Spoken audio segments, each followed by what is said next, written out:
Auburn picked to finish 11th by the media after SEC Media Days, and we will give you an update about Malcolm Simmons. This is the Weekend Tailgate, brought to you by Golden's Cast Iron. C-Dub, Ike Jones, Be Will, Mike G.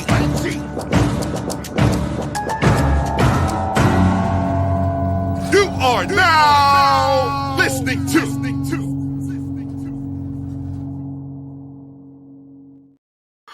Weekend Tailgate, brought to you by our friends at Golden's Cast Iron, our title sponsor for today's show. Visit goldenscastiron.com/WR. Use code Get Your Weight Up for 15% off your weights and code TWR for $65 off fire pits and Kamado grills. The summer is here. You want to be outside grilling with your family or staying in some shape with some Golden's Cast Iron weights.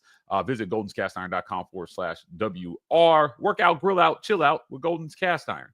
This segment is also brought to you by our friends at setsforsociety.ai. If you want to know more about yourself and about your team, visit setsforsociety.ai. You can take a personality assessment that will give you more in-depth knowledge about who you are as a person and how you work with a team. Great work that they're doing there. We've taken the personality assessments at the War Report.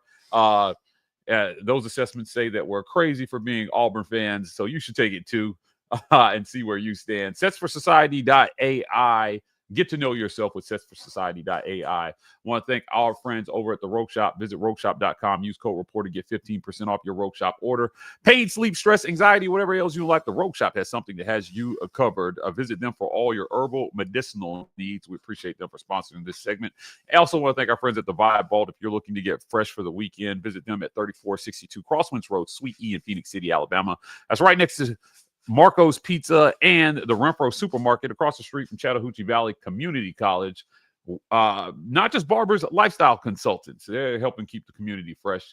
Join the War Report community by hitting that join button. Join as a patron. $5.99 a month will get you there. We appreciate this community grows every single day as we get closer to the season. You definitely want to be a part of some of the member-only chats we'll have during the games. Lots of great content that are only for our members, including the Watch the Film guys. So Ike has been working hard to bring you guys Watch the Film content. You don't want to miss that stuff. Can't get it anywhere else focused on Auburn. You can also give the gift of the War Report by hitting that gifted membership button. We appreciate you guys for helping us grow our community in this way. Let's see if we can get 20 given away today. I think that's a good number, Ike. Check us out on podcasts, all the podcast platforms. We are there bringing you lots of great audio-only content with the Auburn Express, Up-Tempo, College Loop, Just a Sec, and the War Report Gaming channel. Whether you're on your way to work, the gym, dropping the kids off at school, the War Report has you covered with all your favorite content in audio-only format. So please, please, please subscribe, turn on automatic downloads. We're putting out lots of great content there for you guys. In case you missed it, Ike sat down with Stephen Pearl and Ira Bowman of Auburn basketball. That's audio-only content you can't get anywhere else. So we appreciate you guys for subscribing there. Yes, indeed. We are here and we are talking SEC Media Days. Myself, Mike G. Dustin was there with us as well, but not, of course, on the show with us today. But we're live at Media Days, listening to all of the hubbub. Do people still say hubbub? I'm just pulling something. They do say hubbub. I say hubbub. Okay. Anyway, but listening to people talk about all the things regarding this year's SEC season.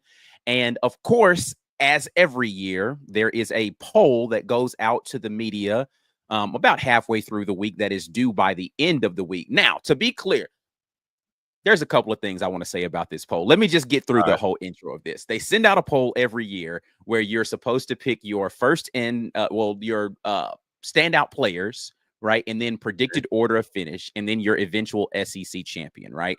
Everyone who is present at Media Days has access to be able to submit this poll, and you get they get the compilation of all the things, and through the magic of force ranking, they come up with a first and second team media all SEC preseason team, and then they come up with a predicted order of finish and the media chosen preseason predicted champion, right?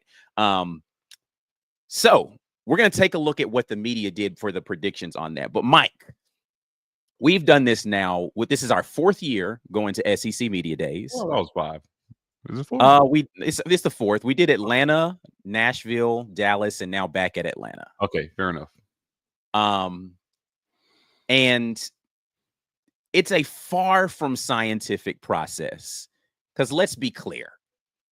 You're picking offensive linemen who you think are going to be the best offensive linemen in the SEC, and you got to choose 8 on this list. And I'd be shocked if 50% of the people who are at SEC Media Days could name 8 offensive linemen off the top of their head. That's a from fact. these schools that aren't other than offensive linemen that are for the actual school that they are there covering the majority of the time. I would doubt most of them could name 8 of them. I would doubt the vast majority of them could name more than one place kicker throughout the SEC. They just can't do it. Punter. Off the top of your head, give me 5 punters in the SEC. You're going to fail that. 50% of the people are going to do that. But these people are being asked to predict who are the best return specialists in the SEC coming into this. You know, one of the biggest atrocities from this list? What was that? There was not a single Auburn running back available to choose from. Yeah. So I actually tweeted this out, that for anybody wondering why no Auburn running back even received a vote, that they weren't even an option on the list. A bunch of people came through my Twitter and said, but what were you expecting, Mike? This group hasn't proven anything. I was like, I know. I'm just saying. It's not about whether they've proven anything. Can they be on the list? Yeah, I was like, right? They weren't even was not on this list.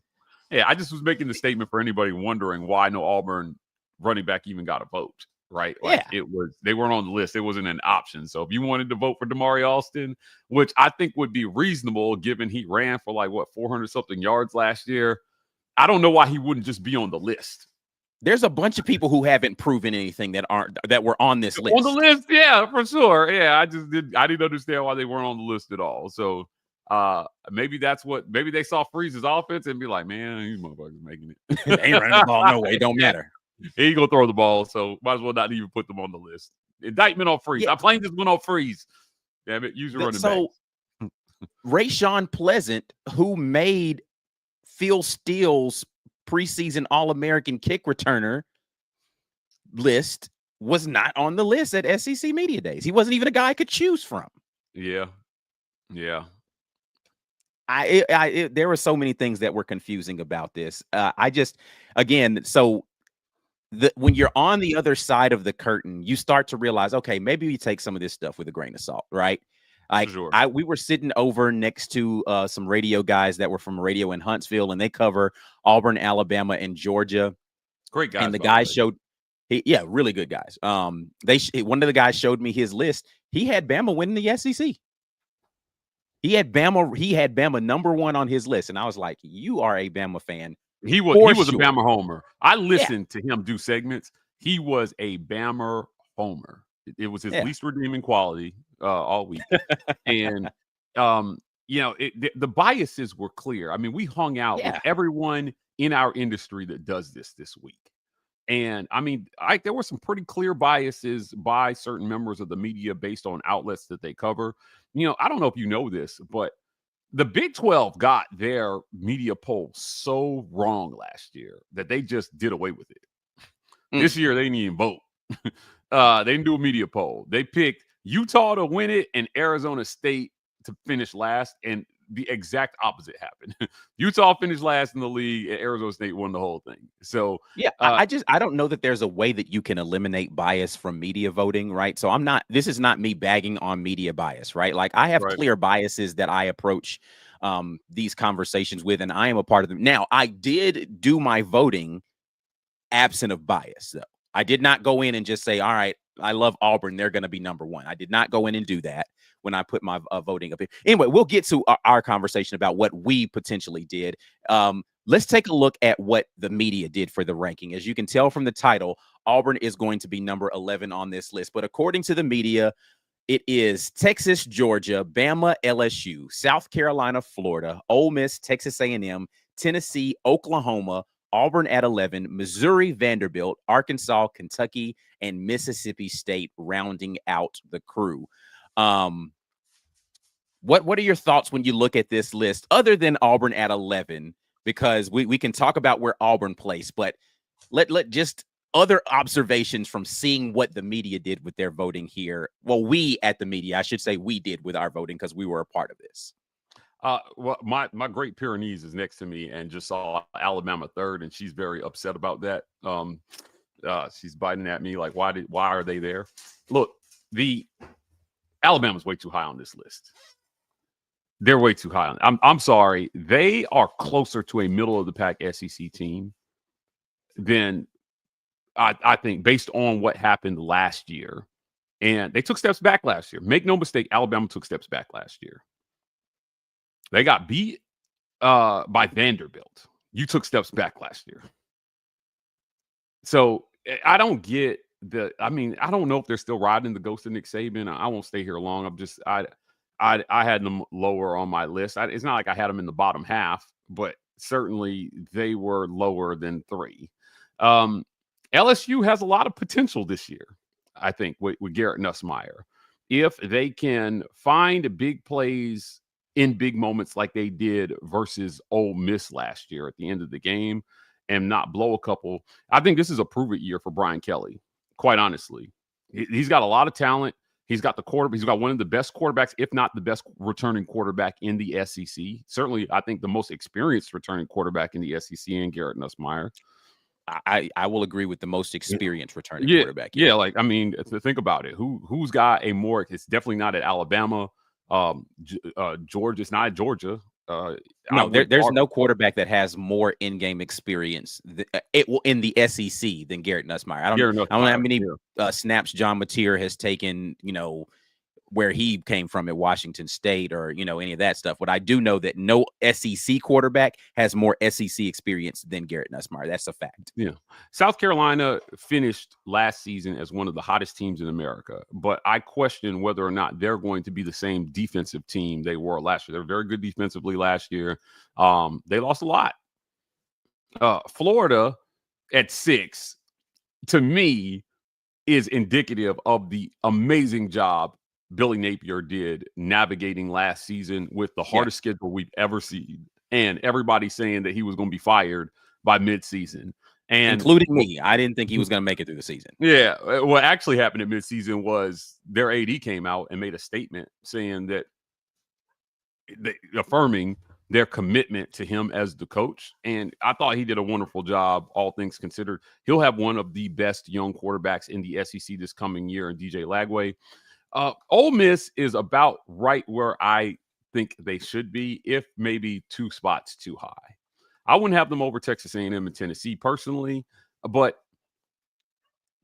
our good friend Chris Marler came and he was doing this video where we did it was a montage of everyone saying who the biggest disappointment in the SEC was going to be this year. Ole Miss is my biggest disappointment. You know who I was most disappointed in their answer from that video? Did you watch the video when he put it out? Yes, I did. Josh Pate at the end saying Auburn. Yeah. It was. Josh is all over the place on Auburn. He is. That's why I was disappointed in his take on that video. I was like, what? Yeah, I've heard you have better takes than this on Auburn. Wow, how is this what you're saying right now? He also said during media day is that Auburn has the opportunity to be an SEC dark horse. He did as well too. So I mean, look, the range for Auburn is going to be pretty great this year. Texas A&M, again, I think right where they should be. The fight for like 3 through 5 is going to be fierce. And everybody from 12 and up, from 11 and up, I think has a chance to finish in that 3 to 5 spot in the SEC. Everyone who is on this list right now, 11 and up. Auburn all the way up to what, Bama, you're saying? Yes. Yes, I think So that all these teams could be let's be clear. interchangeable. You're saying Missouri, Vanderbilt, Arkansas, Kentucky, and Mississippi State will No shot. finish outside of the top 11. No shot. Gotcha. Hold on. Yeah, Let me bring Caesar in here because he was not at media days. I want to get his opinion on some of this stuff. Our guy C Dub is in here. See, you've heard us talking about this. We were there. Your opinion as a guy who was not there, seeing this list, what jumps out to you? What jumps out is that I'm glad I wasn't there to witness this ridiculousness that you guys witnessed firsthand. But I talked to you guys. You guys enjoyed yourself. Proud of y'all. Hope you had fun. I'll be honest. I think this list is. I'm not mad at 1 through 11. You can switch out the team here and there. I think the team with the biggest question mark is Tennessee, and I don't know. I don't know what Tennessee is at this point, and I think there's a lot of faith in Josh Heupel. But I think when you have the situation that you had with the QB, who was presumably your starter going into the season, that's the equivalent of a season-ending injury, right? And you don't get better with your starting QB no longer in the picture. You just don't. Tennessee may figure it out as the season goes on. I just have question marks about Tennessee. That team is really questionable. I am with Mike on Alabama. I think Bama can bounce back this year and look like Bama of old, but Saban still isn't there, to Mike G's point. And are they better than LSU, who has an incumbent starting QB? Are they better than LSU is the question. To me, I think you can switch out Bama for LSU. I think for the media standpoint, it almost seems sacrilegious to put Bama outside of the top 3. And I think that's a lot of what that may be, is just that it's just difficult to rank them that low, even if they may actually be deservingly be that low. What interests me, man, is 5 through 8, because these teams, they're different teams, but they're kind of identical. They have the same type of potential. They've flashed at times. You wonder, is Billy Napier really on? Is he really trending up? Right? Mm-hmm. He had one of the most amazing. Again, he should have been Coach of the Year candidate. For sure, he should have been for that job for sure. Of what he did with that schedule and all of the expectations around it. Like he definitely, if he didn't finish in the top 3 in Coach of the Year voting from wherever that voting came from, you're not doing your job right, man. Talk about getting off the mat and fighting, right? Like that's really what Napier did. And if DJ Lagway stays healthy, Florida really can be on the rise. I think you can really begin to see Napier's plan beginning to come into effect at Florida. I think they have a lot of potential. You can say the same thing about South Carolina. I'm not mad at South Carolina being at 5. Ole Miss and A&M are almost interchangeable. Like I'm tempted to put A&M ahead of Ole Miss. Because let me ask you guys this question while you're marinating through that, right? Yeah. Like how I'm looking at this is, tell me the team on this in this area that you're talking about right here, the same one Mike talked about, 3 through 11, that you don't have significant questions about somewhere on the team. Like not just Tennessee. like significant questions, right? Tennessee. Like Bama, you have a significant question about who the starting quarterback is going to be. Their coaching staff doesn't know who the starting quarterback is going to be. And all indications were from the coaching staff that if they started a game today, Ty Simpson would be that guy. Yeah. He affirmed Ty Simpson during media days for sure. But he said if they had to play a game today, he hasn't said he's going to be the starter. My question would be, Ty Simpson? The only time we've seen him play was like mop-up duty, and the one time he got to play versus USF a couple of years ago, it looked like he looked terrible. So all right, you go to LSU, their offensive line, and please tell me when their defense gets better. I still am waiting on that, because every year people are telling me their defense is going to be better this year. It's going to be better this year, and it's still terrible every year. So their offensive line isn't good. Nussmeier, okay, great, but if they're going to continue blocking for him like they have been blocking for him, He ain't going to be Houdini all of a sudden. South Carolina, they lost a lot on their defense. They've got significant questions there. Florida, maybe the only team that is as predictable as you can make out of this group, because they have basically the same talent level on both sides of the ball. As Lagway goes, Florida goes. If he stays healthy, I like their chances. If he gets hurt, right. But today, I think Florida there's just not a big glaring question in my brain like, what about this for Florida? Yeah, for sure. You know, there have been questions about how healthy Lagway is right now at this moment. And same thing for my guy Sellers over at South Carolina. Like, how healthy is he in this moment? But I think both of them will be fine by game 1. Ole Miss, they lost a lot on that defense that was better than what it had been, and you're starting a quarterback that doesn't have a single start yet. Texas A&M, maybe not as many questions as some of the other ones, right? You got your quarterback back. You got most of your running backs back. You got a good offensive line returning. You got a defensive guy that's coaching them, and you got a lot of talent over on defense. You lost some of your primary pass rushers, but I think Texas A&M going to be a solid team. I've been on record as saying I think Texas A&M might be one of the best teams in the league next year.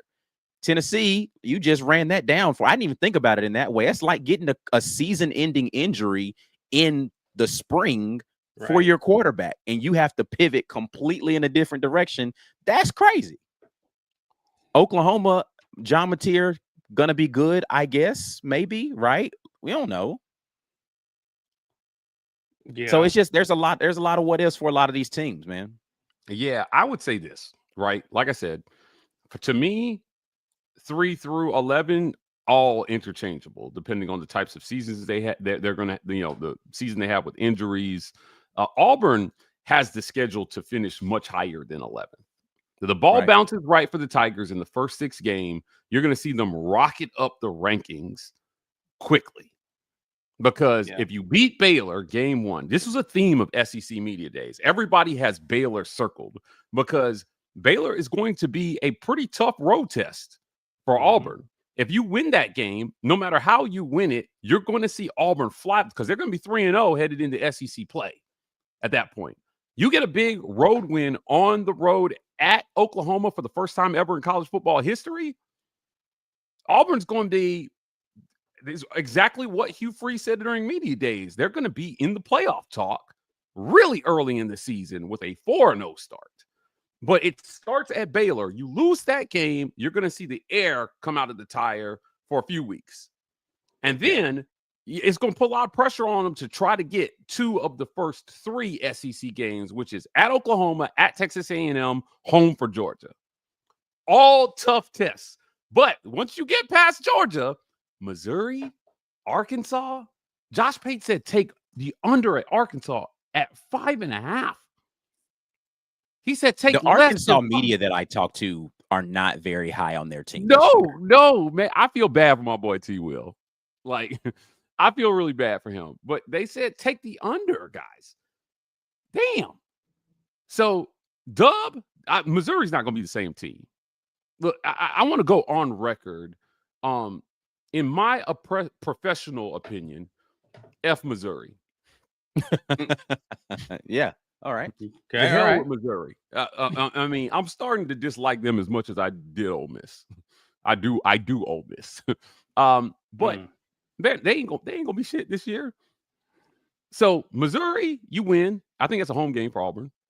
It is. Yeah, and then you get Arkansas, and then you go Kentucky, Vanderbilt, Mercer. Dub.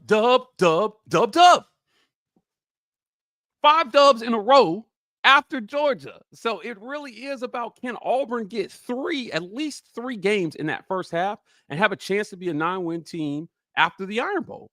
If you, for some reason, are an 8-win team headed into the, 9-win team headed into the Iron Bowl, a playoff spot is going to be on the line for one of those teams.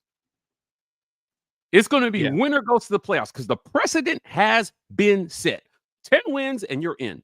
Heather Dinich said at the beginning of last season, she said, I feel like 5 SEC teams could get in. Only 3 got in. But she wasn't wrong. If Alabama had won 10, they definitely would have been in. if Ole Miss had not blown it versus Florida and who else did they lose to? Was it Kentucky? They had a really bad loss. It was a couple really bad losses. Ole Miss, you talking about Ole Miss? Yeah. They definitely dropped one to Kentucky. Yeah, they home. beat At Georgia home. and lost to Kentucky. Yeah. This is why I'm not high on Ole Miss, because if Lane Kiffin couldn't get it done with that schedule and that quarterback, Jackson Dart was the best quarterback in the SEC last year. Yeah. So hold on. Since we're in the conversation of last year, you asked me to look this up before the show started. Last year's predicted order of finish from SEC Media Days: Georgia, Texas, Bama, LSU, Ole Miss, Missouri, Tennessee, Oklahoma, Texas A&M, Auburn at 10, Kentucky, Florida, South Carolina, Arkansas, Mississippi State, and Vanderbilt to round it out. Yeah. This is how the conference actually finished: Texas, Georgia, Tennessee, Missouri, Ole Miss, Bama, LSU, South Carolina, Texas A&M, Florida, Arkansas, Vanderbilt, Oklahoma, Auburn at 14th, Kentucky, and Mississippi State. Yikes. So Auburn was voted to finish 10th and finished 14th. Yes. Yeah. Okay. Vanderbilt was picked to finish dead last. They ended up being 16, 15, 14, 13, 12th. Okay. Who else was at the bottom there? Mississippi State was picked to be 16th. Was picked to finish 16th, and they picked 15th, finished 16th. Okay. With no wins in the SEC last year. Zero? Nada? Damn. Yeah, they didn't win a single SEC game. They went over. That's Oklahoma rough. was picked to finish 8th and ended up finishing 15th. Damn. Let's see. Who had a big variance?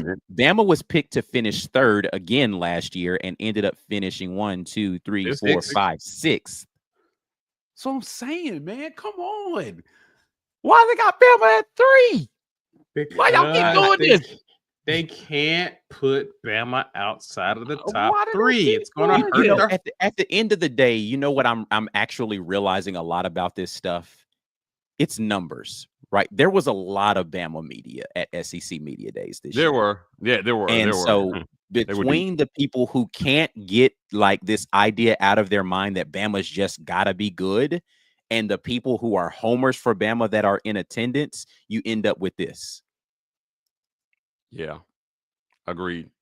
I don't know. To be honest with you, I don't think they're better than South Carolina. Are they better than? I don't know. I do want to point out, for a team picked to finish 11th, Auburn got Cam Coleman on first team All SEC.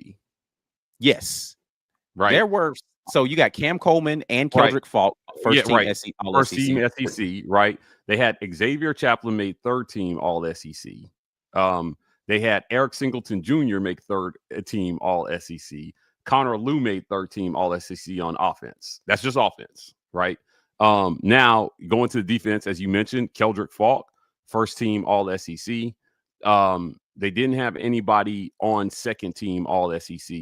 But 3rd team, they didn't have anybody there on defense at all. Really? I thought Kane Lee made one of these lists. Nope, did not. The only other person that made All SEC was 3rd team with it was specialist. Kicker. It was kicker. Yeah, it was McPherson. Yep. McPherson did make 3rd team All SEC. So like, I mean, look, they have a few All SEC select, particularly offense, right? Like. Yeah. You know, if you make 3rd team All SEC, let's be clear, you have a chance to finish 1st or 2nd. Like, I mean, you know, Connor Lew, he made the trip to SEC Media Days and got voted, 3rd team All SEC. I think those selections are fair. They haven't done a ton, but it recognizes their potential in that regard. So it's definitely one of those things where you have to look at what Auburn is got available from a talent perspective and think, how high can they climb with that talent? Ryan Williams and Cam Coleman, 2 true sophomores making first team All the SEC. I think what an ode to those young men and their talent. Yeah. You know, Cam Coleman was just barely under a 600-yard receiver last year. So they recognize that, he is potentially a first-round NFL draft pick by getting voted first team All-SEC in his sophomore season, in his true sophomore season. The weapons that Jackson Arnold has around him this year are unprecedented at Auburn. The question for how high Auburn finishes based on how Freeze runs offenses is, will Jackson Arnold be an unprecedented quarterback for Auburn? Because Auburn's better seasons have gone as the quarterback position has gone. Yeah. The years that stand out, obviously Jason Campbell, 2004. I will put Brandon Cox, 2006 in there. That was an 11-team win Auburn team. Wasn't a world beater, but he was solid. He was a solid quarterback that made plays with Courtney Taylor and Devin Rose and those Last guys. QB to beat Georgia in Athens. Yep. Cam Newton obviously speaks for itself. Nick Marshall, Jarrett Stidham. Yeah. And I would say, Bo Nix here and there.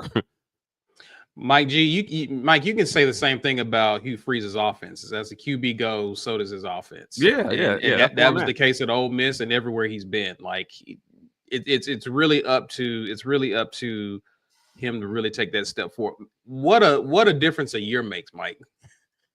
You had an injured O-line, your receivers were injured. Now you're coming back to you have a healthy O-line on a different team and a plethora of studs at receiver. Like, you got to prove it this year.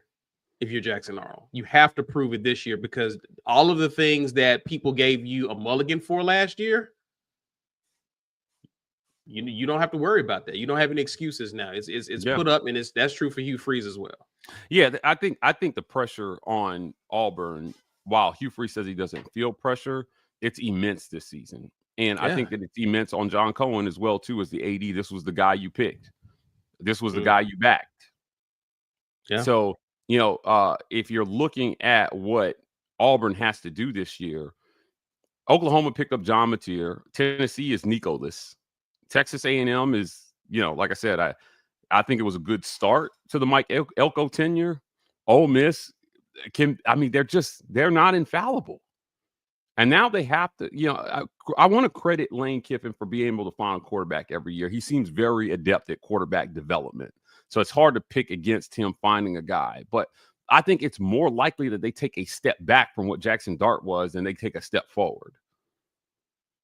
Okay. I will agree with that. Like, I think history actually agrees with you as well. As good as Lane Kiffin quarterbacks have been historically, they've always struggled in year one as a starter. They are like, go look at the history and tell me where I'm lying about this. Year two has been good for Lane Kiffin quarterbacks. They learned the system a little bit better.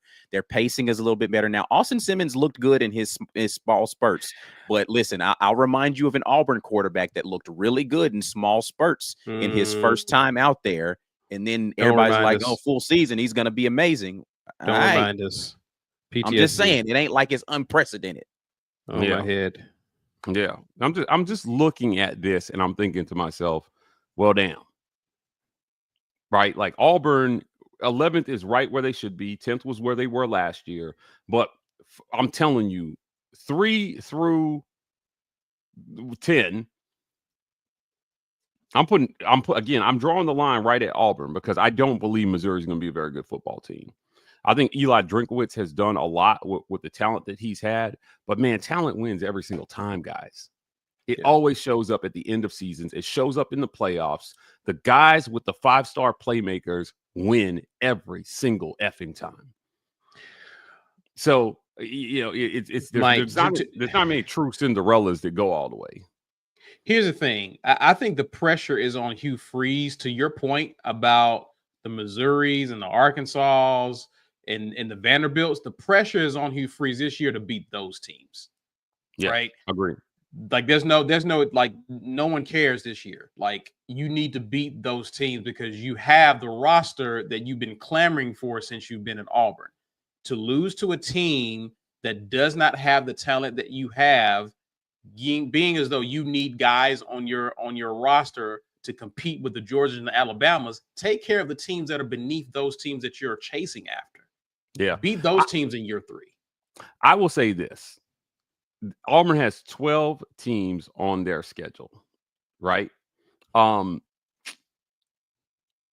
6 of them guys are rated to finish 8th or lower in the SEC. Yeah. Texas A&M, Oklahoma, and then you've got 4 teams on your schedule rated below you. Missouri, Vanderbilt, Arkansas, Kentucky, all on the schedule. And those 4 teams below you, all in the second half. This is why I'm telling you, Auburn has an incredible opportunity to go on a run here. Yeah. You lose a game in that stretch, you 100% blew a game that you were supposed to win. This is why when people say, well, if they go 7-5, it's about how you go 7-5. No. Not this year. We're not using that line this year. If you go 7-5, you blew one of these 4 teams, 12 through 15. You blew one of those. Yeah.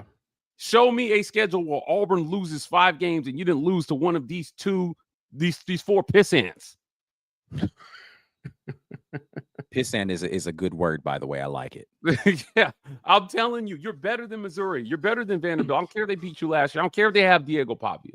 You're better than Arkansas. You're better than Kentucky. There was a universal acknowledgement by the media this week or last week that Auburn's talent level is up there. Everybody, even though pick the question people have, guys, is about Freeze. Yeah. It's not about the talent. Which is valid. Yeah, and it's Freeze and his coaching. Now they acknowledge that he's the guy they got the talent here. Much ado has been made about Auburn's like potential deficiencies at quarterback. But did you hear what Brett Venables had to say about Jackson Arnold? Yes. Yeah. He made it clear, like, I think this guy's going to be good for years to come. Years. And we didn't give him the right stuff around, or we didn't have the right stuff around him to even make it possible for him to be good.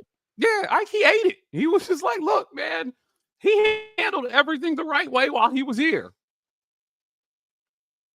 And, everything was FUBAR at Oklahoma last year. Receiver was FUBAR. They were FUBAR.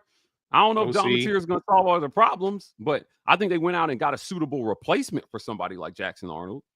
He said if they can stay healthy, then John Mateer is a guy that can definitely do some damage at Oklahoma. But again, the issue for them was health. Nobody was healthy on that team. Yeah. Well, my point, Ike, though, is that Jackson Arnold has a very, very high ceiling still. Hugh Freeze has recognized it. Our guy Brooks Austin got in trouble with the Auburn fans on Twitter, kind of talking about, Hugh Freeze. Brooks was very wrong, by the way, in his take, but continue. Yeah. Look, I'm looking at what happened at Oklahoma last year, and I'm just thinking Auburn's probably a better fit for him this year. He certainly, but like I said, the media 100% recognize that the tools around Jackson should set a very high floor for him. There will be questions about Damari Alston and Jeremiah Cobb and the load that those guys can handle. I think they have a chance to really surprise some people this year, and we might see the system work in reverse this year with all the weapons at wide receiver. If they come out slinging it, those linebackers, those DBs are going to start to back off, and then when they hand it off to these guys, trust me, both those dudes, Cobb and Alston, are game breakers. Potentially. So when you have a dangerous passing game, and then when he does hand it off, those guys they may not get a high number of carries depending on how they call it, but you might see a high average carry per yard from those guys. I think Damari Alston has a chance to average just under 6 yards a carry this season if he stays healthy and things go well. Yeah, I wouldn't doubt that for Damari. Again, as an avid Damari fan, I'm gonna say this, but like, listen, man, he does all the stuff you need to be able to do to be an SEC back. And Coach Freeze has said this over and over. He just does it. There's not a thing that you can look at outside of the fumbling issues. For anybody who's mumbling that under their breath while they're hearing me say that he doesn't do well. There's nothing. Right. There's not a hole in his game. So when you do everything well, it makes you more accessible to be able to play more snaps. And I'm expecting Damari Alston to play a lot of snaps this year. Yeah, this week was so interesting and telling. There were a myriad of takes on Auburn. You know, a lot of those people sat down with us. You know, Roman Harper got in trouble with our comment section talking about this supposed great wide receiver room. No, Roman, they're good. They're talented. We're going to talk about one of those guys here in the second half. But, like, I just think that, you know, when you look at the math for Freeze, the pressure should be immense, but the opportunity is there. Like, this was the dream schedule for year 3. Yeah, looking at how everybody sees half the teams on Auburn's schedule, come on, man. Half the schedule ranked 8th or lower in the SEC? That would never happen on an SEC West schedule. Auburn's getting like half those teams in the upper half. Bama, Georgia, Ole Miss, LSU, Texas A&M, all in the upper half. In the same season, you got a chance to drop off Ole Miss and LSU, and you traded them for Vanderbilt and Kentucky? I mean, those are 2 very extremely questionable games for what should be 2 dubs. Yeah, but it's like you said, it's all on how the talent performs and is utilized this season. And you already teased it, but let's pivot over into the second conversation here, because how this season goes is going to be dependent on the availability of guys potentially. And one of those guys has gotten himself into a bit of trouble right after Auburn got down from it was literally like Coach Hugh Freeze and them got on whatever mode of transportation they were taking from the Omni, and immediately he was like, anyway, we'll talk about our guy Malcolm Simmons here after we get back from this break, and we'll get to your questions and comments here in the chat. You guys are watching the Weekend Tailgate. This edition of the War Report is brought to you by our generous sponsors. Golden's Cast Iron. Whether you work out, grill out, or chill out, you deserve the best life possible, and Golden's Cast Iron is here to provide the tools to help you do it. Check them out at goldenscastiron.com. The Rage Room. The Rage Room is a place where anger and stress find their ultimate release. Set up a session today at one of the 2 great locations in Opelika or Birmingham by visiting opelikaRageRoom.com or BirminghamRageRoom.com. As always, this segment is brought to you by our friends at Golden's Cast Iron. Visit goldenscastiron.com/WR. Use code Get Your Weight Up, 15% off your weights, and code TWR for $65 off fire pits and Kamado grills. Work out, grill out, chill out with Golden's Cast Iron. Guys, join as a member. $5.99 a month will get you there. Lots of great coverage from SEC Media Days, live from the College Football Hall of Fame last week. That's made possible in part by your financial support, so we appreciate you guys for signing up. Sign up, sign on, turn us up, turn us on. The War Report is there. Become a patron. Also, you can give the gift of the War Report by hitting that gifted membership button. We asked for 20 today. I'm not sure if we had any given away, but we got time to hit that goal. Please help us grow our community. Give the gift of the War Report today. I want to thank our friends at the Rogue Shop. Visit rogueshop.com. Use code REPORT to get 15% off your Rogue Shop order. You can visit them for all your herbal medicinal needs, pain, sleep, stress, anxiety, whatever ails you in life. The Rogue Shop has something that has you covered. Also want to thank our friends at the Vibe Vault. Get fresh for the weekend with the Vibe Vault. You can find them at 3462 Crosswinds Road, Suite E in Phoenix City, Alabama. That's right next to the Marco's Pizza and the Renfro Supermarket across the street from Chattahoochee Valley Community College on Highway 431. Not just barbers, lifestyle consultants. I'm trying to grow a beard / my girlfriend says not a beard. She says goatee. But the Vibe Vault is helping me grow it. I'm trying to get like Ike. Like Ike's got a full-grown man beard. Caesar's got kind of like a chin thing going on. I'm trying to find my slot in this. The Vibe Vault is helping me. Guys, check us out on podcast. Auburn Express, Uptempo, College Loop, Just a Sec, and the War Report Gaming channel. Great audio only content. I keep pumping this. I really want you guys to go listen. Isaac did some one-on-one interviews with Stephen Pearl and Ira Bowman. That's audio only content from Auburn basketball. Lots going on over on the basketball court with this season. High anticipation. You want to hear from the man behind the man, the men behind the man, so to speak, in Ira Bowman and Stephen Pearl. So whether you're on your way to the gym, dropping the kids off at school, check us out on podcast, subscribe, turn on automatic downloads, help us climb the podcast charts.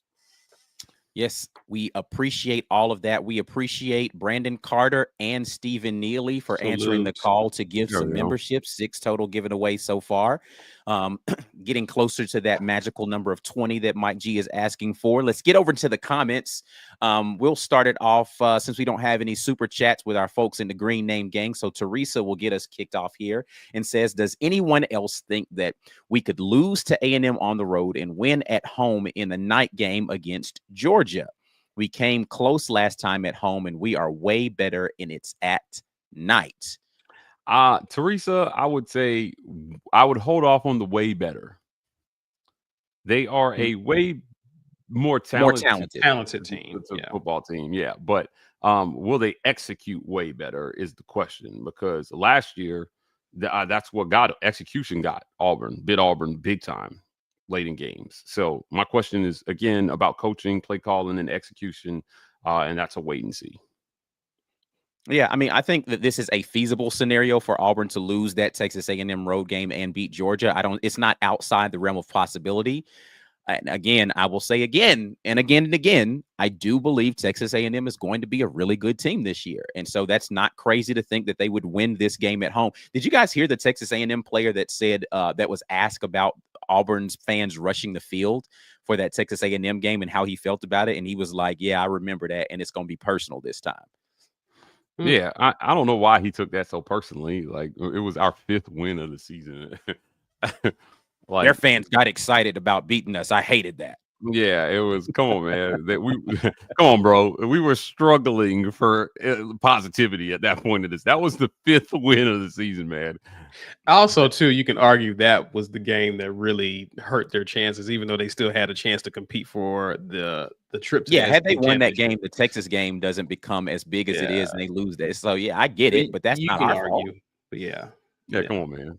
Yeah, take it personally. Your guy dropped the pass in the end zone that he should have caught in the fourth overtime. Yeah, I don't get it. Like, I had to get around like 30 of those people on the way out. You got the Jordan complex. You just take everything personal. Find something to be mad about, I guess. Yeah. Another gifted membership here from P-Pass. Appreciate that very much. Inching closer to that 20th. Ant Long jumps in and says, let's be honest, guys, 11th is where we should be voted. The coaching staff has to prove it on the field. Well, the coaching staff can't prove it on the field, but the coaching staff can definitely do a better job of letting the players prove it on the field with how they're. But here, listen, man, I think the whole play calling thing, it wasn't great at points last year, but Auburn still could have won games even with the poor play calling. Like, it was there was so many areas of improvement necessary for this team last year that it's hard to pin it on one thing specifically. It just is. Like, there's just I can rattle off 4 things off the top of my head that if you just do one of those things better, you probably win 2 more games last year. Just one of them. If you like 2 or 3 of the 4, you probably only lose 2 games last year. Freeze made this point, guys, about not having place kicking. Auburn did some things that they would normally do that cost them games because they had no confidence in place kicking by midseason. It was very, very difficult not having McPherson out there to go just nail a 35-yarder like it was routine. And look, man, Towns, I think, did what he could do, but it wasn't good last year. Kicking was not good last year. And it forced Auburn into some situations, I think, offensively that they had to take chances that they would normally take. And that cost them at least 2 games in his estimation, if not more. So it's hard to disagree with that. They were very unlucky but McPherson is apparently back, and that shouldn't be an issue this year. So hopefully that young man stays healthy. All right, let's see what else we've got here in the comments section. Stephen Neely thinks South Carolina is too high on the list. I could see that. I mean, let's see. They were 5th. Listen, a lot of this too, when you look at these lists, have to do with confidence in the quarterback. A lot of this does, right? Like, a lot of it. last year's performance plus how much we feel like the quarterback is going to be good. I mean, Arch Manning, everybody just feels like he's going to be phenomenal, which he hasn't given you any indication that he's not going to be good. I do think Arch Manning is the real deal. Georgia, if you're looking at the quarterback position, I mean, listen, man, I don't mean to bag on the kid, but he looks That's the 48. Kirby factor. That's the Kirby factor. And a 48-year-old looking quarterback probably is going to be good in college. So maybe he'll, I say look 48. He does, bro. I'm sorry. Like AARP member. Man, I'm like, God, he looks older than me. You're not 48, so I'm not. That's what I'm saying. Bama, I don't know. Like the Bama just gets the Bama bump. I don't have a way to explain that other than the fact that it's the name on the jersey. Oh, you looked at a picture of him? That's funny. Yeah. Yeah, he looks like a coach. Yeah. Thank you. He looks like a coach, dude. He 100% looks like he should be coaching tight ends, or he's a head football coach at freaking Moody High School somewhere, bro. My guy got Benjamin Button disease. My man aging like an avocado. Golly. I aging like that. Hey, listen, that's not a commentary on his football ability. I am just being honest. The man looks old.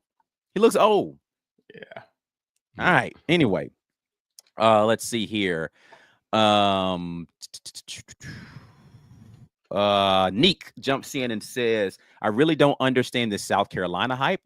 Same in college football 26. A lot of y'all not very in on South Carolina as potentially being a top 5 team. Listen, they came out of nowhere last year. Lenore Sellers was a revelation for them. Again, the question's going to be is how good is that defense? Because the offense was sporadic for South Carolina last year.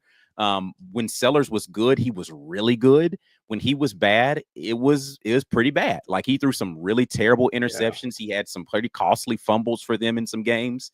And so the question is, does he take that next step and can he stay healthy? Because he did have the injury issue last year and, love him to death. Robbie is our guy.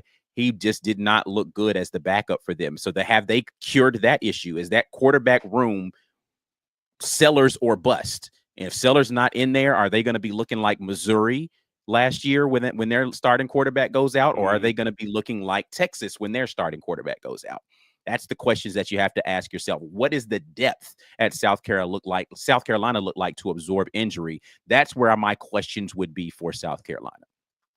There. Tim, the tool main, jumps in and says Josh wants to like Auburn, but he's been let down a lot. We've had him looking crazy 2 years straight. Yeah, that's fair. Like he's been picking the over on Auburn for a couple of years, and I think he went with the over again because it's really hard to. It's just hard to not look at what Auburn is and not think like, guys, these guys should hit the over, a reasonable over-under as well, too. They really had to underperform expectations, and I think that Josh recognizes that year in and year out. Kyle Sweat jumping in here. This is Coach Freeze's best roster of his coaching career and the perfect schedule to make a run at a championship. Auburn dynasty on the way. That's a big bug right there. Hey, listen, not mad at it. They could surprise a lot of people. It's a really good roster. It's a good roster for sure. Good roster. Do they have their quarterback though? And will that allow them to do the things offensively that they really want to do? One question we keep asking him every year is about, formations. And they when you have not a lot of faith in the quarterback position, you go heavy 12 personnel. And opening it up means more 11, more 10 personnel. And he said that they haven't really done that the first 2 years, but we should see it this year. All right, let's get over into the second half of this conversation, guys, because we are running out of time here and we definitely want to get into this. As you all are well aware by now, I am assuming Auburn wide receiver Malcolm Simmons was arrested last week very shortly. I'm very glad that this didn't happen while Auburn was supposed to be up at the podium, because this would have derailed every conversation that they wanted to have about football. But Malcolm Simmons was arrested on charges of domestic violence and subsequently has been released. And The only statement that has come out from Auburn University in specific towards this, or from the football program athletic department, has been that they are looking into the details of this. And as of present, there has been no penalty for Malcolm Simmons in regard to this. Mike G had an opportunity to speak with some people in the athletic department about that. Mike G, where are we standing right now in the Malcolm Simmons saga? Yeah, I spoke with university officials yesterday, and the official statement that they were comfortable with is that Auburn is awaiting all the facts before making any determination on Malcolm Simmons' status with the program. They went on to say that they're confident they don't have what they need to make a judgment, but once all those facts are clear, a decision will be made swiftly. This official did point out that there aren't any official football activities going on at the moment, so there may not. But, in the lack of facts that they have gathered, they don't feel a suspension is necessary at this time because there's nothing to suspend him from. There are no official football activities to suspend him from. But that should not be taken as them taking domestic violence lightly. Now, a number of you have reached out to me. I've had people close to me personally and say, if you when he has not been suspended yet, pending and investigation. I want everybody to know I hear you.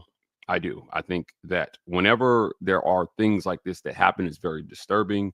As the details have it started allegedly. I want to say allegedly have come out where they found bruises on this young woman's neck. It's abhorrent. It's terrible, and nobody should ever go through that. I do want to say that we have seen situations where these sorts of details have come out before, and things have been recanted, and witnesses have refused to cooperate. And so I understand the university stance here. What's the harm in waiting a few days to continue to let our legal people gather the facts and make sure that when we make a decision, it is definitive. A lot of folks came out, guys, and said, oh, but like DJ Barber's situation was a lot less severe and they kicked him off the team immediately. I think the issue there was they were not allegations. The facts were clear. He was in a car with 2 pounds of marijuana and a gun and a scale. And a bunch of cash. And the police found it. Like, it's not and a bunch of cash. So, whether it was his or not, like, he still made it. He knowingly got in that car. And I think that they were able to sort out the facts a lot quicker. And this situation, although there seems to be, to the public, evidence, it is still an allegation until a determination is made. And, that's all I can say about it. We can argue back and forth about whether suspending him now it gives the right optics or not. But I see both sides of it.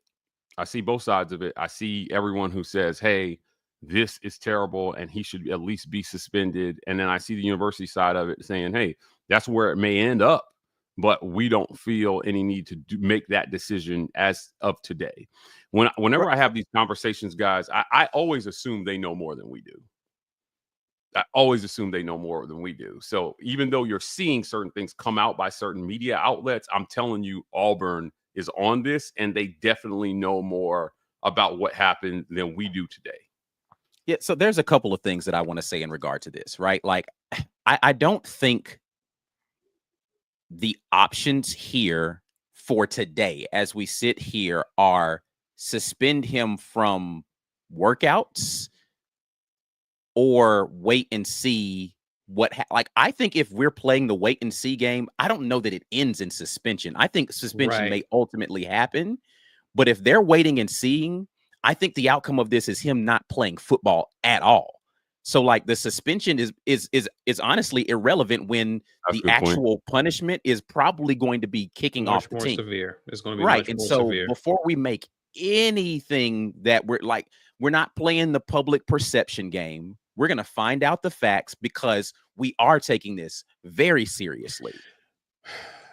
Yeah. And so I just don't know why, like, this bloodlust for you need to do something when, like, when it's this kind of situation, you need to be right. You need to be absolutely right. Yeah. As You- sure you- as you can be.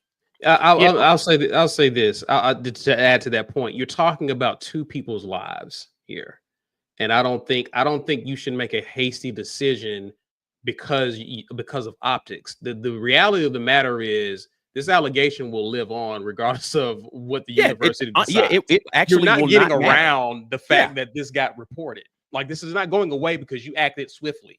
So Yeah. you owe it to the people involved to do your due diligence. And just because the university doesn't announce that they're taking action doesn't mean that the university isn't doing anything. Like, we got to get that out of our head, that because they're quiet on the matter, that they're not working behind the scenes to get to the facts. You also have to remember Malcolm has a legal team, and they are contesting everything that's being reported right now. Yeah. So, like I said, I mean, we live in a world of guilty until proven innocent. And I get how it's reported. I just want people to understand that these things have been reported this way before. And then the facts have come out very differently later. And then everybody's trying to backtrack. This is what I was actually going to bring up what Devin just talked about. This literally just Jake happened Retzlaff, at yeah. BYU. Yeah, Just Jake happened. Retzlaff. I'll take everybody back a little bit further. Do you remember? We've got plenty of Auburn scenarios we could talk about in this case. Yes. Yeah. Do you remember the Wisconsin receiver Quintez Cephas? Oh, yeah, for sure. Yeah. Right. Like, yeah. I mean, Yeah. boy, I mean, he was accused of grape. And it was, I mean, the allegations were gruesome. And he lawyered up. And man, when I tell you his lawyer did the job, they went and got footage of every bar he walked by after he left there.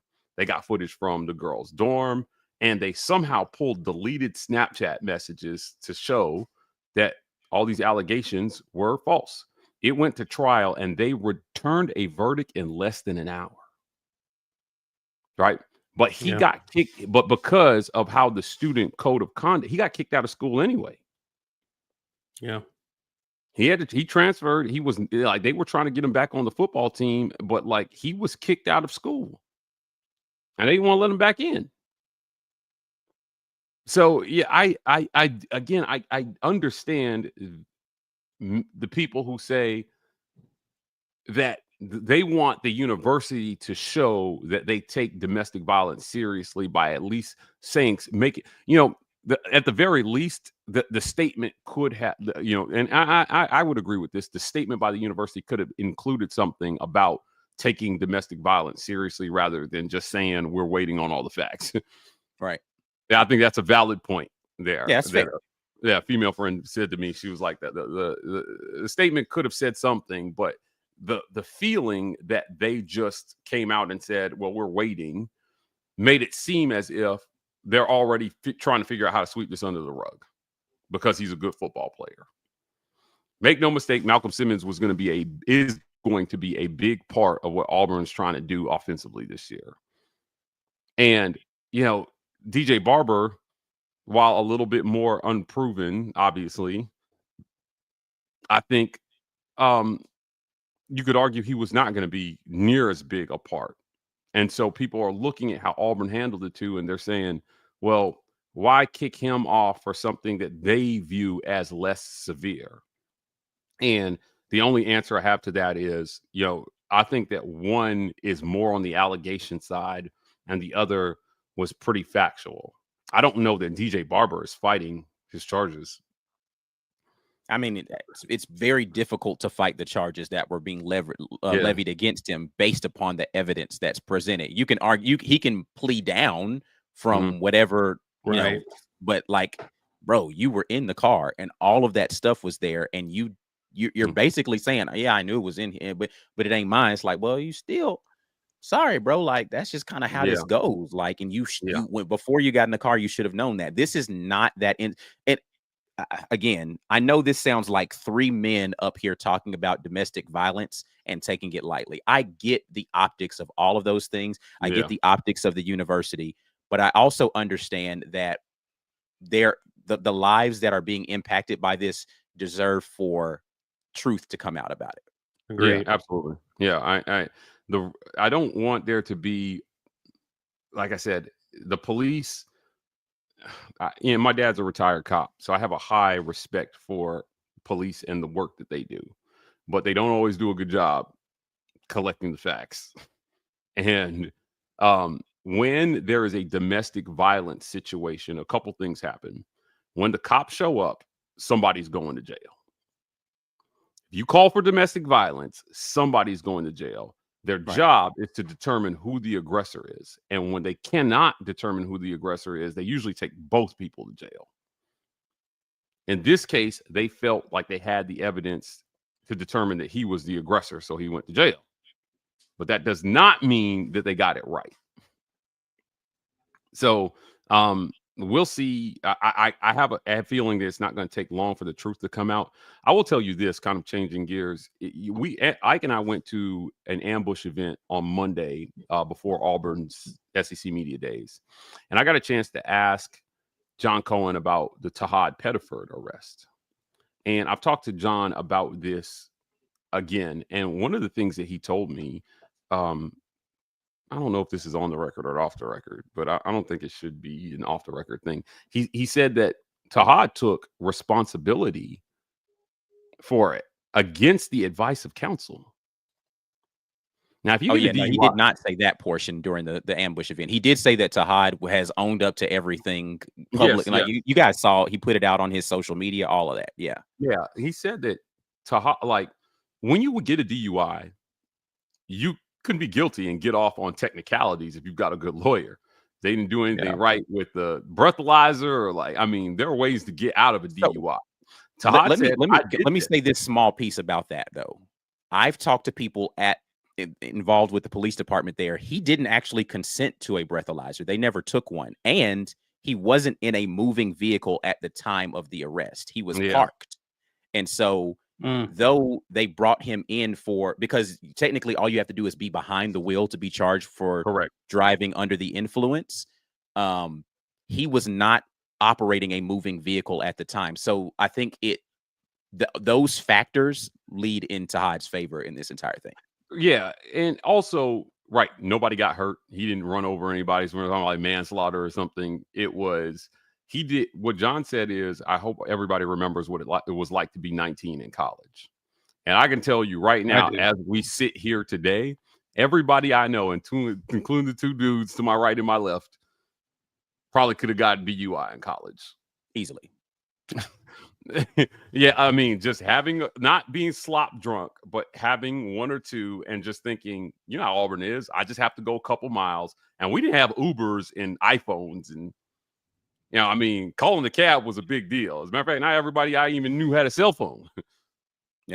Yeah. So it was Tahad took responsibility and just said, look, man, I did this and I'm sorry and it won't happen again. And that really sat with John, that he was not trying to finagle his way out of a decision that he made.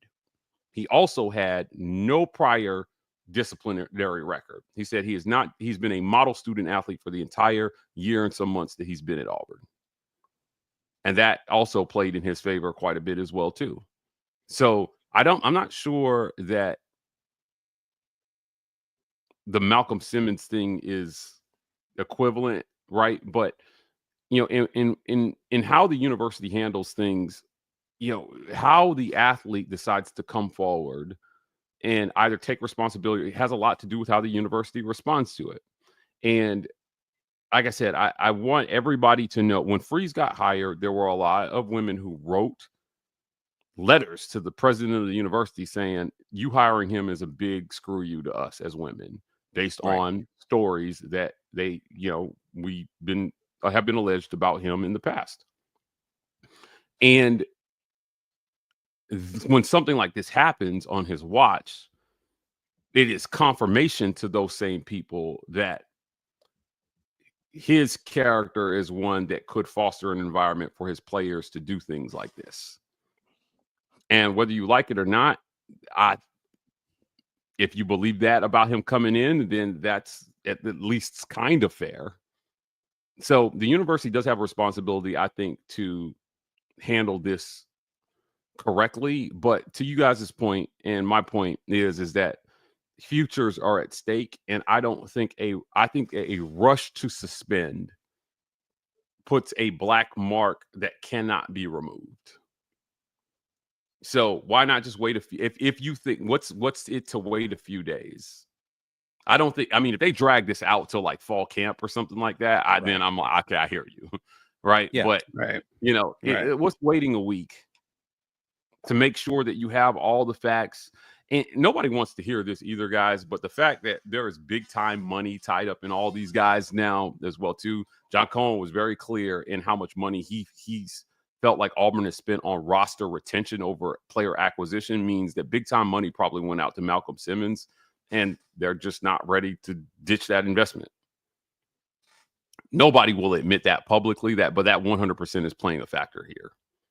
There was a monetary investment made into Malcolm Simmons, that some of which probably can't be recouped. There were deals that were front loaded before July 1st to kind of circumvent the cap rules. And it's not unreasonable to think that he might have got some of that front loaded money. And to spend that kind of money and then have that guy not play it down this season, it's untenable for them at this point. It shouldn't be a factor, but I'm telling you, it probably is.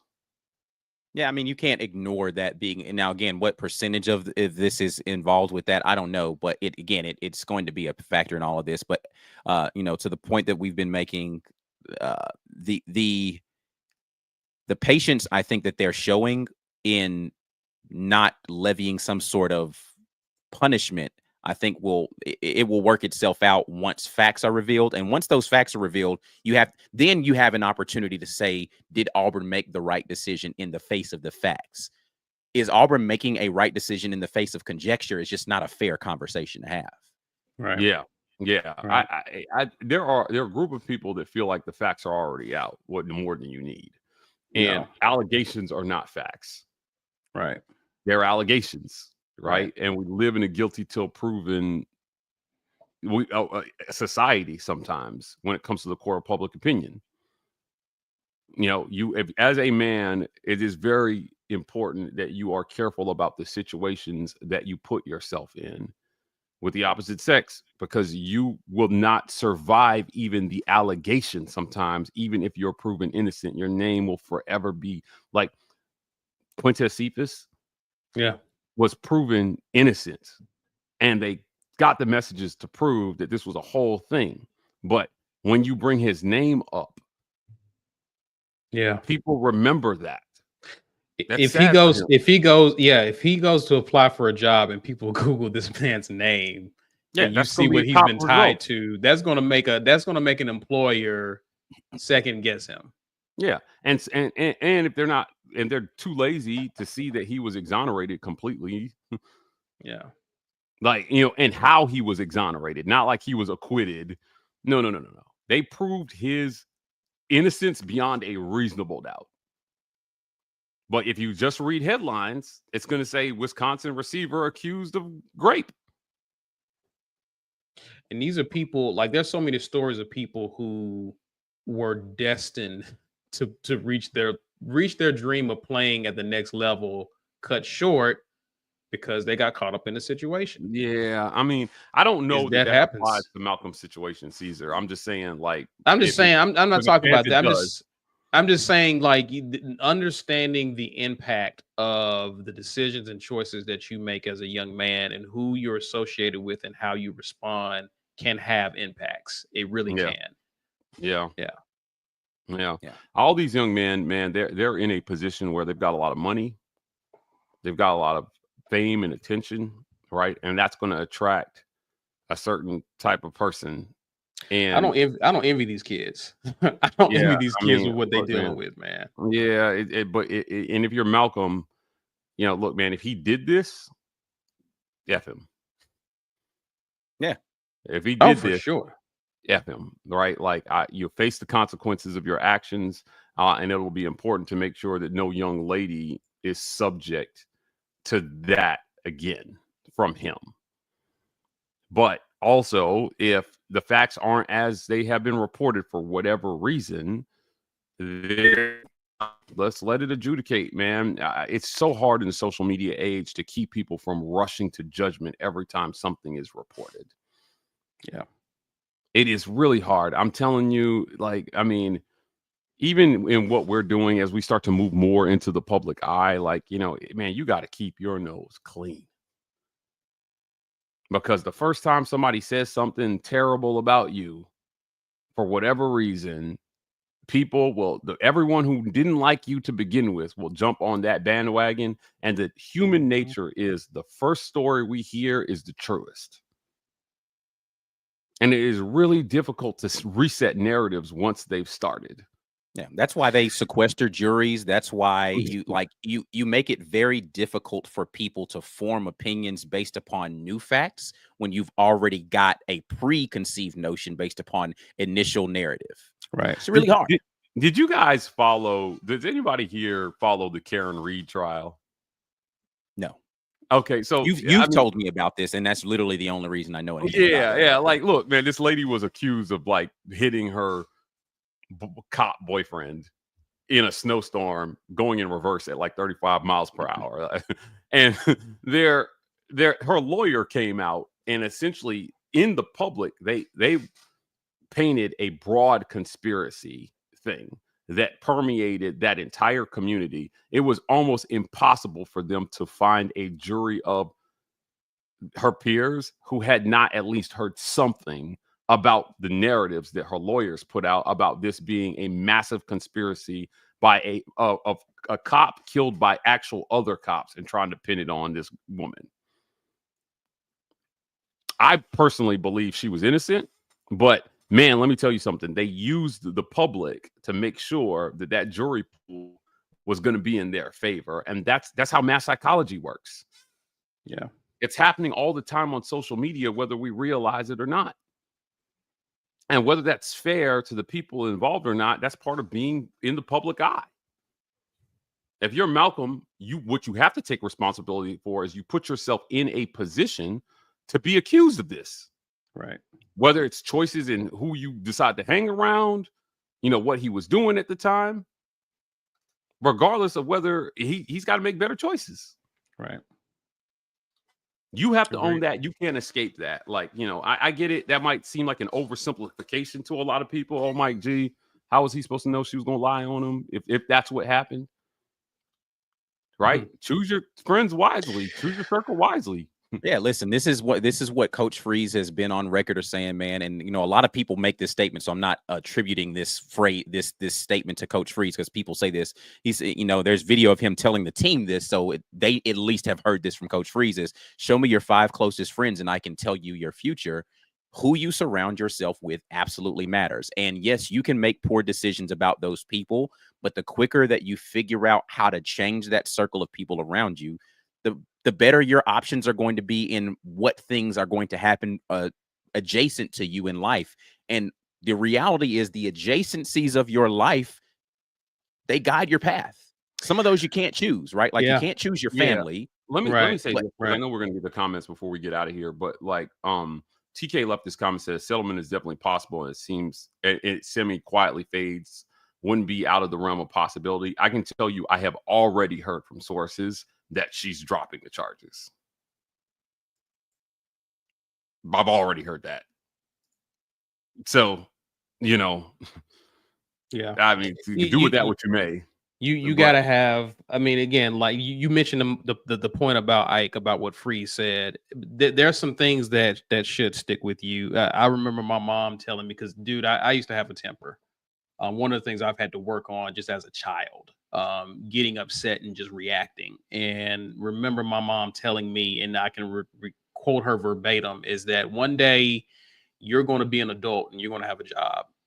You're going to have a wife, you're going to have children, and they can't afford for you to still react the way that you're acting now.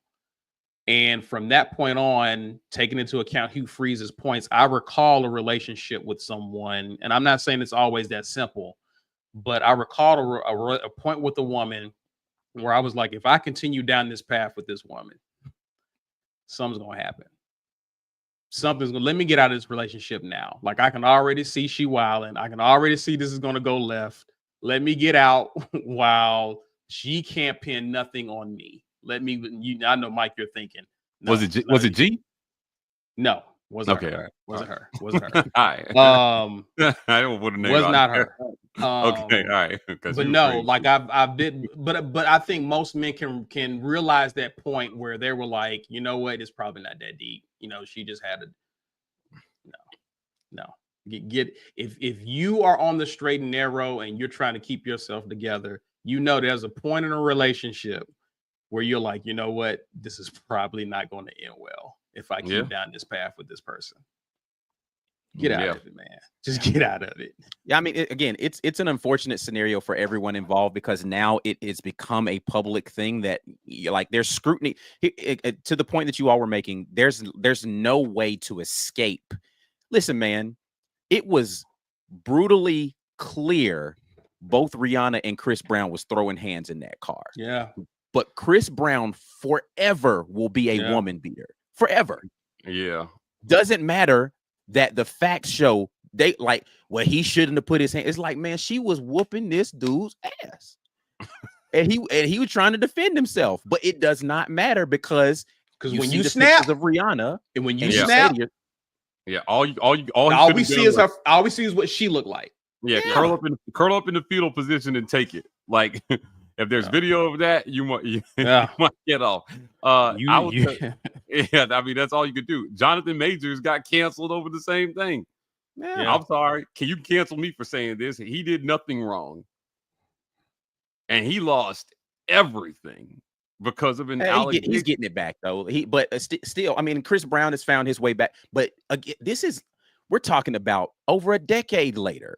And people still bring this up about this man, right? And so it's just like the unfortunate reality is a lot of the damage has already been done in a lot of people's eyes in regards to Malcolm.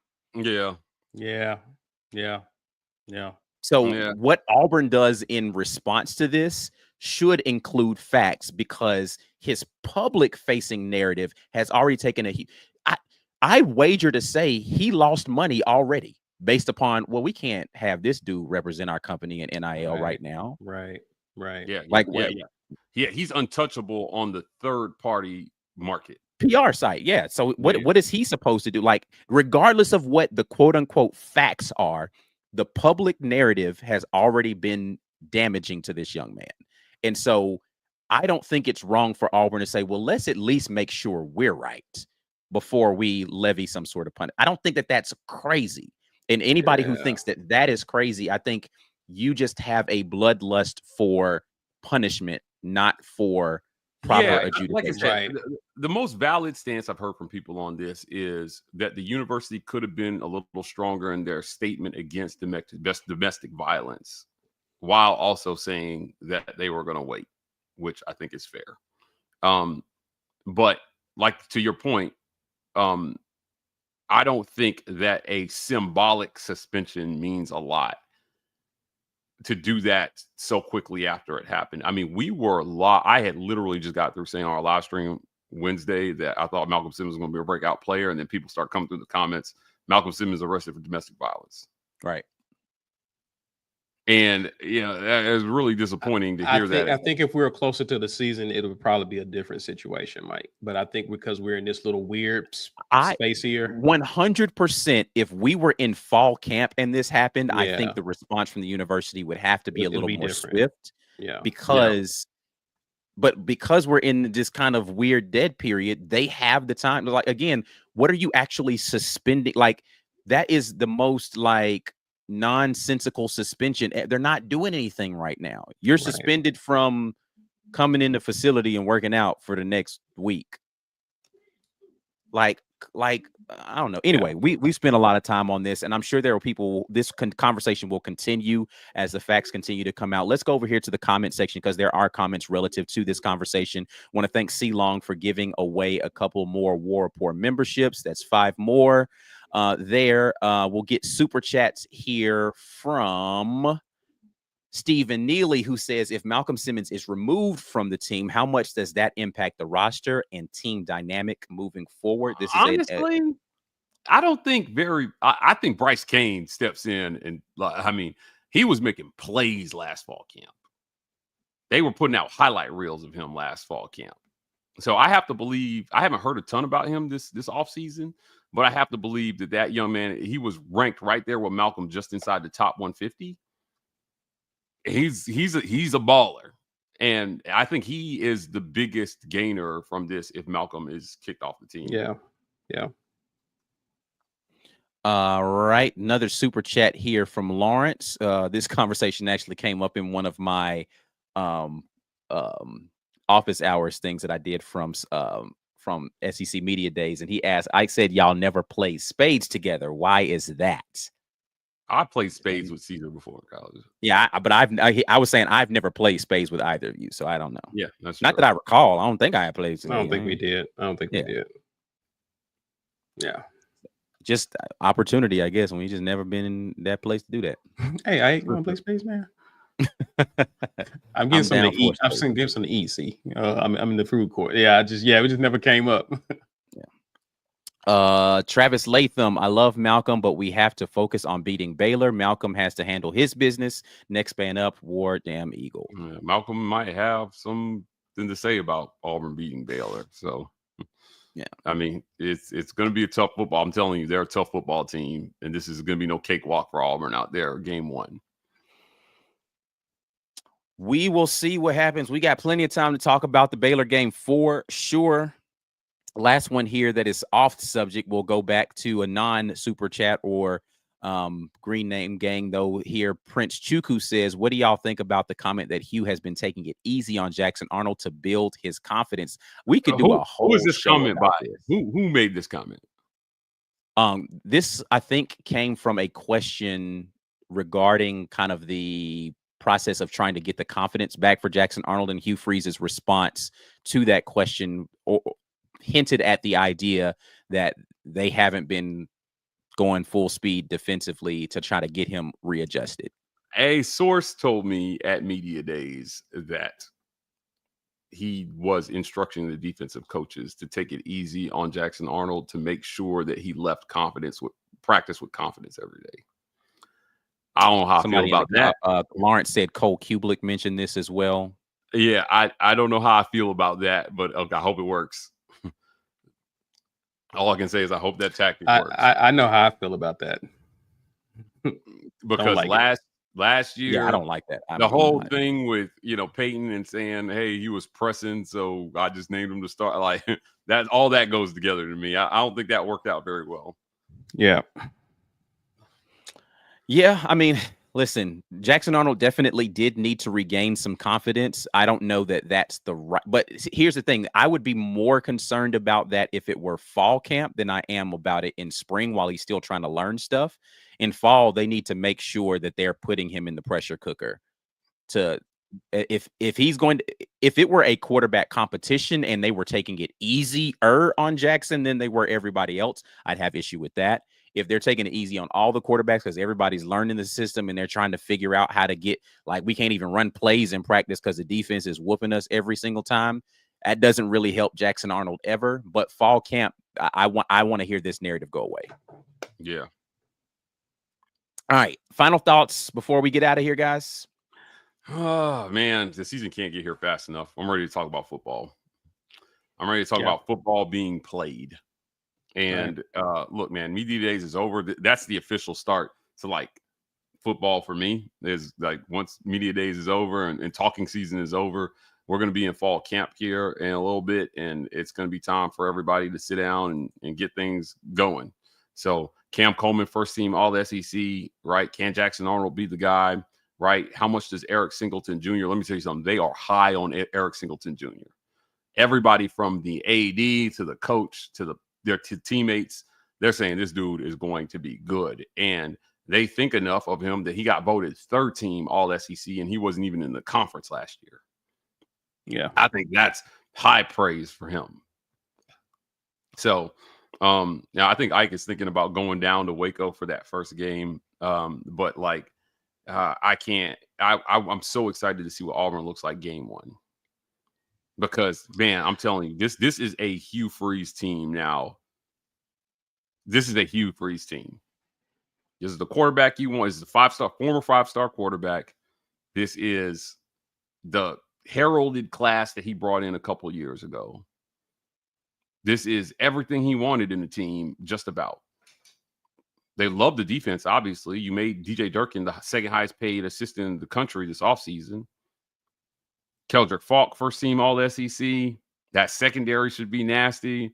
DeMarcus Riddick should be a dude this year. Come on, man. This is game 1. I just hope they can come out and just make a statement to the world that Auburn football is back.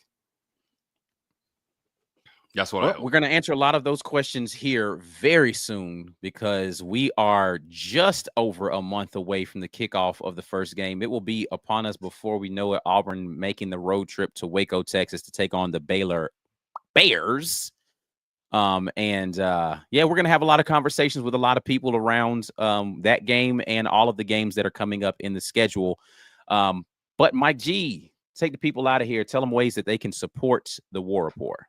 You guys already know the deal. I want to thank our title sponsor, Golden's Cast Iron. Visit goldenscastiron.com/WR. Use code Get Your Weight Up for 15% off your weights and code TWR for $65 off fire pits and Kamado grills. Workout, grill out, chill out with Golden's Cast Iron. Thank our friends at the Rogue Shop. Visit rogueshop.com. Use code Report to get 15% off your Rogue Shop order. Let them know that the War Report sent you. Get fresh for the weekend with the Vibe Vault. You can find them at 3462 Crosswinds Road, Suite E in Phoenix City, Alabama. Not just barbers, lifestyle consultants.